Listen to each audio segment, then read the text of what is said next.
تو نے اگر خود بخاری شریف پڑھی ہوتی تو کبھی بھی یہ بکواس نہ کرتا اور اس جواب کو ناسبیوں کا جواب نہ کہتا جو جواب حضرت عمر فاروق نے بخاری شریف کے اندر دیا ہے، حضرت ابوبکر صدیق صحیح حدیث کے اندر دیتے ہیں، مستدرک کے اندر موجود ہے، جس میں ابوبکر صدیق نے وجہ بیان فرمائی کہ ہم نے فتنے کو ختم کیا۔ بخاری شریف کے اندر حضرت عمر فاروق رضی اللہ تعالیٰ عنہ کہہ رہے ہیں کہ ہم نے فتنے اور فساد کو ختم کرنے کے لیے ابوبکر صدیق کو خلیفہ بنایا۔ تو بدبخت جاہل کمینہ کہتا ہے کہ یہ ناسبیوں کا جواب ہے، اور ابوبکر صدیق گھڑ کے جواب دے دیتے۔ تجھے تمیز ہی نہیں آتی، شرم ہی نہیں آتا کہ میں کس ہستی کے بارے میں بات کر رہا ہوں، زبان سنبھال کے میں بات کروں۔ اب کہتا جی ابوبکر صدیق گھڑ کے جواب دے دیتے کہ سعد بن عبادہ نے مسئلہ چھیڑ دیا تھا۔ آگے کہتے ہیں انہیں پتا تھا کچھ بھی ہو یہ نہیں ہونا چاہیے تھا جو سقیفہ بنو ساعدہ میں ہوا۔ تو ہم یہ سوال کرتے ہیں مرزا جہنمی کہ بتاؤ وہاں یہ نہیں ہونا چاہیے تھا تو کیا ہونا چاہیے تھا؟ یہ ہمارا سوال ہے۔ خلیفہ کیسے منتخب ہونا چاہیے تھا، کس کو ہونا چاہیے تھا، کہاں ہونا چاہیے تھا، اس کی دلیل بھی پیش کرنی ہے۔ کس کو خلیفہ بننا چاہیے تھا، کہاں بننا چاہیے تھا، وہاں کیا غلط ہوا، کیا صحابہ نے اس پر اجماع اتفاق نہیں کیا، حضرت مولا علی شیر خدا نے اتفاق نہیں کیا کہ انہوں نے ابوبکر صدیق کی بیعت نہیں کی، یہ نہیں کہا کہ ابوبکر صدیق کو ہم اس چیز کا زیادہ حقدار سمجھتے ہیں کہ یہ ثانی اثنین ہیں، یہ رسول اللہ کے صاحب ہیں، رسول اللہ نے نماز کا حکم دیا، ابھی حضور نے اپنی حیات میں ابوبکر صدیق کو امام بنایا، ہم ابوبکر صدیق کو خلافت کا زیادہ حقدار سمجھتے ہیں۔ کیا یہ مولا علی شیر خدا نے نہیں کہا؟ کیا جب آپ سے پوچھا گیا علی پاک سے اشارے سے پہلے کہ خلیفہ مقرر کریں تو آپ نے کیا جواب دیا کہ بھئی رسول اللہ نے کیا میں کروں، اللہ نے اگر چاہا تو میرے بعد تمہیں بہترین شخص پہ جمع کرے گا، جیسے رسول اللہ کے بعد بہترین شخص ابوبکر پر جمع کیا۔ کس نے کیا؟ اللہ نے۔ وعد اللہ الذین آمنوا منکم وعملوا الصالحات لیستخلفنہم فی الارض، اللہ نے وعدہ کیا تم میں سے ایمان والوں نیک اعمال کرنے والے اس نے انہیں زمین میں خلافت دے گا۔ اللہ نے وعدہ کیا ہے خلافت دے گا، اللہ روزی دینے والا ہے، بندوں کے ذریعے سے دیتا ہے، اللہ نے خلافت کا وعدہ کیا، مہاجرین و انصار کے ذریعے سے خلافت دی۔ وَأَمْرُهُمْ شُورَ بَيْنَهُمْ وَالسَّابِقُونَ الْأَوَّلُونَ مِنَ الْمُهَاجِرِينَ وَالْأَنصَارِ أُولَٰئِكَ هُمُ الصَّادِقُونَ أُولَٰئِكَ هُمُ الْمُؤْمِنُونَ حَقًّا وَيَتَّبِعْ غَيْرَ سَبِيلِ الْمُؤْمِنِينَ۔ ان آیتوں کو جمع کرو۔ رسول اللہ نے فرمایا دو اگر لوگوں کی دو جماعتیں ہوں، دو لائنیں ہوں، تو میں انصار کی جو لائن ہے، انصار کی جو وادی رستہ ہے وہ اختیار کروں گا۔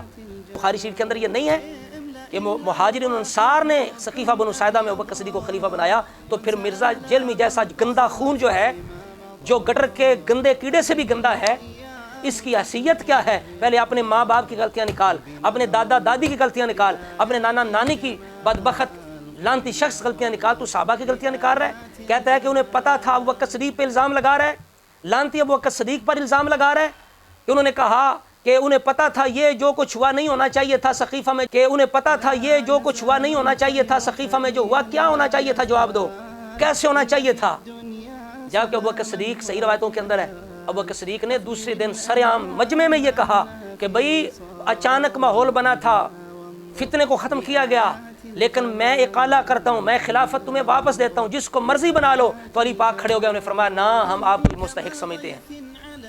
تو لانتی یہ بتا رہا لوگوں کو کہ ابوبکر صدیق نے قبضہ کر لیا۔ ابوبکر صدیق تو خود کہہ رہے ہیں بعد میں کہ بھئی میں یہ بوجھ نہیں اٹھا سکتا، مجھ پہ ڈالا گیا ہے، اور خدا کی قسم میں نے نہ تنہائی میں نہ بندوں میں کبھی خواہش نہیں کی خلافت کی۔ یہ ابوبکر صدیق خود کہہ رہے ہیں۔ اور وہاں جا کے ابوبکر صدیق سقیفہ بنو ساعدہ میں بھی پہلے چاہ رہے ہیں کہ میں عمر کو خلیفہ بناؤں یا ابو عبیدہ بن جراح کو خلیفہ بناؤں، یا ابوبکر صدیق ان کی بیعت کا کہہ رہے ہیں، لیکن انہوں نے کہا نہ، ابوبکر صدیق کے ہوتے کسی اور کی، جس طرح وہ مسلم شریف کی حدیث ہے، رسول اللہ نے فرمایا لاؤ عائشہ اپنے بھائی کو، باپ کو بلاؤ، حتی اکتبہ کتابا، میں کتاب لکھ دوں مرزا جہلمی جہنمی۔ پھر رسول اللہ نے خود فرما دیا یا اب اللہ والمومنون الا ابا بکر، ابو بکر کے سوا اللہ بھی انکار کرے گا، مومن بھی انکار کریں گے۔ رسول اللہ کو یقین تھا میرے بعد ابو بکر ہی پر میری امت، میرے صحابہ جمع ہوں گے۔ ابھی میں بخاری سے بتاؤں گا کہ مولا علی شیر خدا نے رسول اللہ کے وصال سے پہلے یہ کہہ دیا کہ لوگ خلافت دیں گے، لوگ خلیفہ بنائیں گے۔ سمجھ آ رہی بات کی؟ تو یہ بدبخت کہہ رہا ہے کہ انہیں پتا تھا یہ کچھ نہیں ہونا چاہیے تھا جو سقیفہ بنو ساعدہ میں ہوا۔ پھر آگے کہتا ہے ملعون شخص، کہتا ہے اگر آج ابو بکر زندہ ہوتے تو دو ٹکڑے دیکھتے اسلامی تاریخ کے، تو خون کے آنسر ہوتے کہ سقیفہ بنو ساعدہ کے فیکٹ کہاں تک پہنچے ہیں۔ لعنت اللہ علی الکاذبین، غلیظ شخص، تو یہاں بھی الزام لگا رہا ہے ابو بکر صدیق پر، صحابہ پہ الزام لگا رہا ہے کہ آج جو لوگ ابو بکر صدیق کی خلافت کو نہیں مانتے، مولا علی کو خلیفہ بلا فصل مانتے ہیں، وہ صحابہ کی وجہ سے ہے، اس کے گناہ گار صحابہ ہیں۔ معاذ اللہ، اللہ وعدہ فرما رہا ہے کہ اللہ نے وعدہ پورا نہیں کیا، رسول اللہ مصلح دے رہے ہیں، رسول اللہ فرما رہے ہیں ابو بکر کے سوا کسی پر جمع نہیں ہوں گے، مولا علی فرما رہے ہیں ابو بکر صدیق کے حقدار ہیں۔ تو میں پوچھتا ہوں مرزا جہلمی جہنمی سے، اس کے چیلوں سے، کہ یہ سب سے پہلے ابو بکر صدیق کی خلافت کی وجہ سے سب سے پہلے انتشار کس نے کیا؟ کیا صحابہ اکرام بٹے رہے؟ حضرت عمر کی خلافت میں بٹے رہے؟ حضرت عثمان کی خلافت میں بٹے رہے؟ میں یہ سوال کرتا ہوں، کیا صحابہ ابو بکر صدیق کی خلافت پر متحد نہیں ہوئے؟ عمر کی خلافت پر متحد نہیں ہوئے؟ عثمان غنی کے خلافت پر متحد نہیں ہوئے؟ مولا علی کی خلافت پر متحد نہیں ہوئے؟ بتاؤ۔ تو جب ہوئے تو کن لوگوں نے سب سے پہلے؟ عبداللہ بن سبا تیرا باپ تو نہیں کہیں؟ تو اس کی نسل سے تو نہیں کہیں؟ تجھے اتنا درد ہے اس کا بدبخت؟ جو اصل میں امت میں انتشار ڈالنے والے لوگ ہیں، جو یہود و نصارہ تھے، مجوس تھے، عبداللہ بن سبا کی پارٹی تھی جنہوں نے عثمان غنی کو شہید کیا، سب سے پہلے انہوں نے امت کے اندر تفرقہ کیا عثمان غنی کو شہید کر کے۔ اس سے پہلے بتاؤ کسی صحابی نے ابو بکر صدیق کی خلافت پر، حضرت عمر کی خلافت پر، مولا علی کی خلافت پر اعتراض کیا ہو کہ یہ خلافت کے حقدار نہیں ہے، یہ کسی نے اعتراض کیا ہو؟ تو میں یہ بھی سوال کروں گا کہ بتاؤ یہ دو ٹکڑے امت کو صحابہ نے کیا، سقیفہ بنو سعدہ کی وجہ سے ہوا؟ اس کا ثبوت پیش کرو۔ صرف زبان لٹکانی بہت آسان ہے، لیکن دلیل سے بات کرنی یہ بڑی مشکل ہے۔ دلیل سے ثابت کرو کہ اس کے مجرم معاذ اللہ صحابہ ہیں، تو پھر یہ اعتراض رسولہ پر بھی ہوگا، قرآن پر، جن کو قرآن سچا کہتا ہے ان پر پھر قرآن پہ کیسے ایمان رہے گا بدبخت؟ آگے کہتا ہے آج تو ہم ڈیسائیڈ کر سکتے ہیں، آج تو ہمیں نظر آ رہا ہے کہ امت ایک ہی نہیں ہو رہی، اور بدبخت جس نظریے کو امت کے اندر پیدا ہی توڑنے کے لیے کیا گیا ہو، حضرت عثمان غنی کو شہید کیا گیا ہو، پھر مولا علی کو شہید کیا گیا ہو، امام حسن کو شہید کیا گیا ہو، امام حسین کو شہید کیا گیا ہو، حضرت عمر بن عاص کو شہید کرنے کی کوشش کی گئی ہو، حضرت معاویہ کو شہید کرنے کی کوشش کی گئی ہو۔ وہ کون لوگ تھے؟ کون سا نظریہ تھا؟ کون سی تحریک تھی؟ اصل میں وہ لوگ ذمہ دار ہیں جو اصل میں باغی ہیں، جن سے مولا علی نے قتال کیا۔ رسول اللہ نے فرمایا تھا میری امت کے آپس میں دو جماعتیں جب لڑیں گی تو ایک ان میں سے جو نکلے گا جس سے حق سے زیادہ قریب ہونے والی جماعت قتال کرے گی، تو وہ کون تھے؟ خارجی لوگ تھے۔ وہ اصل میں امت کے اندر تفریق پر الزام لگاتا ہے، کہتا ہے آدھی بات مان گئے تھے کہ ہوا ٹھیک نہیں ہے کیونکہ رو پڑے، یعنی ابو بکر صدیق کا رونا جو ہے اس سے یہ لعنتی یہ ثابت کر رہا ہے کہ ابو بکر صدیق اپنی غلطی مان رہے ہیں۔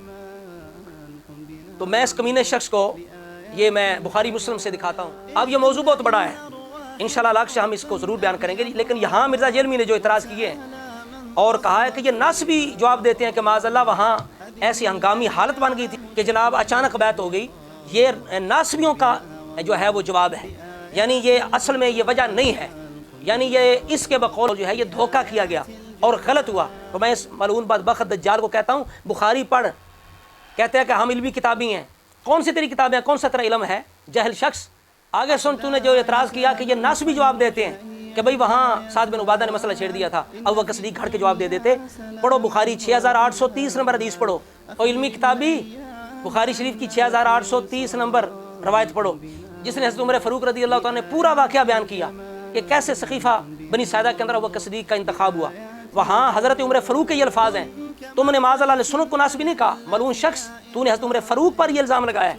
یہ عمر فاروق رضی اللہ تعالیٰ کہہ رہے ہیں، یہ حضرت ابو بکر صدیق کہہ رہے ہیں ہم نے فتنہ ختم کیا۔ ابو بکر صدیق خود کہہ رہے ہیں صحابہ کے مجمع کے اندر کہ بھئی جو کچھ ہوا اتفاقی ہوا، فتنہ کو ختم کرنے کے لیے ہوا۔ ابو بکر صدیق نے کہا میں اب بھی بیعت چھوڑتا ہوں، اب بھی خلافت چھوڑتا ہوں، جو مرضی خلیفہ بنا لو۔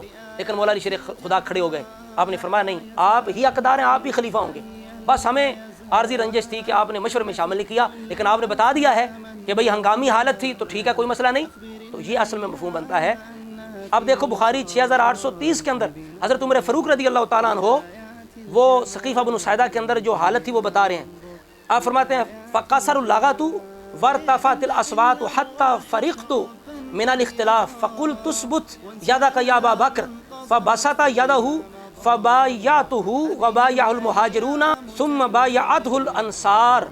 حضرت عمر فاروق فرما رہے ہیں کہ اچانک آوازیں بلند ہونا شروع ہو گئیں تو میں نے اختلاف کو ختم کرنے کے لیے ابو بکر صدیق سے کہا اپنا ہاتھ بڑھائیے، انہوں نے ہاتھ بڑھایا، میں نے بیعت کی، پھر مہاجرین نے کی، پھر اس کے بعد انصار نے بھی بیعت کر لی۔ یہ بخاری ہے جس نے تیری مت ماری ہے۔ خشینا ان فارقنا القوم ولم تکن بیعۃ ان یبایعوا رجلا، ہمیں یہ خطرہ ہوا اگر ہم ایسے چلے گئے، لوگوں نے ہمارے بعد کو خلیفہ بنا لیا، منہم اپنے میں سے، بعدنا ہمارے بعد، فاما بایعناہم علی ما لا نرضی، اور ہم نے بیعت کی جب کہ ہم راضی نہ ہوئے، وَإِمَّا نُخَالِفُهُمْ فَيَكُونُ فَسَادٌ، تو کہیں مخالفت کی وجہ سے فساد برپا نہ ہو جائے۔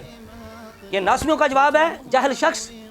یا بخاری شریف کے اندر عمر فاروق پوری وہ حالت بیان کر رہے ہیں، پوری کیفیت بیان کر رہے ہیں کہ سقیفہ بن سعدہ کے اندر کیسے انتخاب ہوا، حالات ایسے بن گئے کہ لوگوں کی آوازیں بلند ہو رہی تھی۔ تو فتنے کو ختم کیا گیا۔ اسی طرح مستدرک کے اندر یہ روایت موجود ہے، اور یہ میرے سامنے یہ الاعتقاد امام بہقی کی، اس کے اندر بھی یہ روایت بالکل صحیح ہے۔ اس کے اندر حضرت ابوبکر صدیق مجمع کے اندر فرما رہے ہیں وَلَٰكِنِّي أَشْفَقْتُ مِنَ الْفِتْنَةِ، ہم نے فتنے کو ختم کرنے کے لیے میری بیعت ہوئی۔ ابوبکر صدیق کہہ رہے ہیں، آگے فرماتے ہیں لیکن مجھے اس میں کوئی راحت نہیں، میں یہ چاہتا ہوں کہ میری جگہ کوئی بندہ کھڑا کر لو۔ لیکن اسی وقت حضرت علی اور زبیر نے یہ کہا کہ بس ہم اس وجہ سے ناراض تھے کہ ہمارے ساتھ مشورہ نہیں کیا گیا، لیکن جب وجہ بیان کر دی گئی تو وہ سمجھ گئے کہ ان کی کوئی غلطی نہیں، یہ اچانک معاملہ ہوا۔ تو آگے کیا کہتے ہیں الا نرا ان ابا بکر احق الناس بها بعد رسول اللہ انه لصاحب الغار وثانی اثنین وانا لنعرف شرفه وكبره ولقد امره رسول اللہ بالصلاة بالناس وهو حي۔ یہ مولا علی کا اپنے ارشاد ہے۔ انشاءاللہ آئندہ باقاعدہ ایک موضوع جو ہے وہ بیان کیا جائے گا ثقیفہ بن اسیدہ پر، لیکن ایک حدیث پاک سن لے بخاری شریف کے اندر، یہ حدیث نمبر ہے 4447۔ اس کے اندر یہ بیان کیا گیا ہے کہ جب رسول اللہ علیہ السلام کے آخری دن تھے، آپ بیمار تھے، حضرت عباس رضی اللہ تعالیٰ عنہ حضور کے چچا نے مولا علی سے کیا کہا؟ آپ نے فرمایا اذهب بنا الی رسول اللہ صلی اللہ تعالیٰ علیہ وسلم فلنسألہ، رسول اللہ سے سوال کریں فی من ھذا الامر ان کان فینا علمنا ذلک وان کان فی غیرنا علمناہ فاوصی بنا، کہ رسول اللہ سے جا کے پوچھیں کہ امر خلافت یہ ہم میں ہے یا کسی غیر میں ہے، ہمیں بتا دیں، وصیت کر دیں۔ فقال علی، مولا علی نے کیا کہا؟ غور سے سنو، خلیفہ کون بنائے گا؟ وعد اللہ الذین آمنوا منکم وعملوا الصالحات لیستخلفنہم فی الارض، لیکن ظاہری طور پر کیسے بنے گا؟ وامرهم شورى بینہم ویتبع غیر سبیل المؤمنین، مہاجرین انصار کے ذریعے سے بنے گا۔ یہ دیکھو مولا علی کے الفاظ، آپ نے حضرت عباس سے کہا فقال علی انا واللہ لئن سألناها رسول اللہ صلی اللہ تعالی علیہ وسلم فمنعناها، اگر ہم نے رسول اللہ سے سوال کیا، رسول اللہ نے منع کر دیا، کہا کہ نہیں تمہارے لیے نہیں ہے، لا یعطیناها الناس بعدہ، لا یعطیناها الناس بعدہ۔ مرزا جہنمی کتابی، علمی کتابی، یہ 4447 ہے۔ کون خلیفہ بنائے گا؟ لا یعطیناها الناس بعدہ۔ مولا علی فرماتے ہیں تو لوگ پھر ہمیں کبھی خلیفہ نہیں بنائیں گے، کبھی بھی ہمیں منتخب نہیں کریں گے۔ اگر رسول اللہ نے انکار کر دیا تو اب مولا علی کے عقیدے میں کون خلیفہ بنائے گا؟ کون چنے گا؟ لوگ چنیں گے۔ کون لوگ؟ والسابقون الاولون من المہاجرین والانصار۔ آگے علی پاک نے کہا انی واللہ لا اسألها رسول اللہ، خدا کی قسم میں کبھی بھی رسول اللہ سے سوال نہیں کروں گا۔ سمجھا رہی بات کی؟ میں چاہتا ہوں کہ یہاں نہج البلاغہ کا ضرور حوالہ دے دوں، اس لیے کہ جو لوگ اعتراض کرنے والے ہیں، یا اس میں یہ خطبہ مولا علی شیر خدا کا واضح ہے کہ خلیفہ کون بنائے گا۔ انہ بایعن القوم الذین بایعوا ابا بکر و عمر عثمان، فرمایا اسی قوم نے میری بیعت کی جنہوں نے ابو بکر عمر عثمان کی بیعت کی۔ علی ما بایعوا علیہ، اسی انداز پر مولا علی کہتے ہیں مجھے خلیفہ بنائے گا جس انداز پر ابو بکر عمر عثمان کو بنایا گیا۔ فلم یکن للشاہد ان یختار ولا للغائب ان یرد، کہ جو حاضر ہے اسے اور کوئی اختیار نہیں، جو غائب ہے وہ رد نہیں کر سکتا۔ انما شورى للمہاجرین والانصار، یہ خلیفہ بنانے کی شورا کون کر سکتا ہے؟ مہاجرین و انصار۔ فإن اجتمعوا علی رجل وسموا اماما، جس پر اتفاق کر کے وہ امام بنا لیں، کان ذلک للرضا، اللہ کی رضا بھی اسی میں ہے۔ فإن خرج من امرهم خارج بطان او بدعت، جو ان کے امر سے خارج ہو وہ بدعتی ہے، فردوه الی ما خرج من، اسے واپس لٹاؤ مسلمانوں کے حکم کی طرف۔ فإن ابا قاتلوه علی اتباعه غیر سبیل المؤمنین وولہ اللہ ما تولی، یہ سورہ النساء کی آیت 115 کی طرف اشارہ ہے، وَيَتَّبِعْ غَيْرَ سَبِيلِ الْمُؤْمِنِينَ نُوَلِّهِ مَا تَوَلَّىٰ۔ یہ مولا علی اس آیت کی طرف اشارہ کر رہے ہیں کہ مسلمانوں کا راستہ چھوڑ دیا، قتال کرو ڈنڈے کے ساتھ، تلوار کے ساتھ، اسے مہاجرین انصار کا فیصلہ منواؤ۔ فیصلہ تو ہو گیا، سب نے مان لیا، ابوبکر صدیق کی خلافت پر اجماع ہو گیا، حضرت عمر کو سب نے مان لیا، عثمان کو سب نے مان لیا، مولا علی کو وہ چلے گئے۔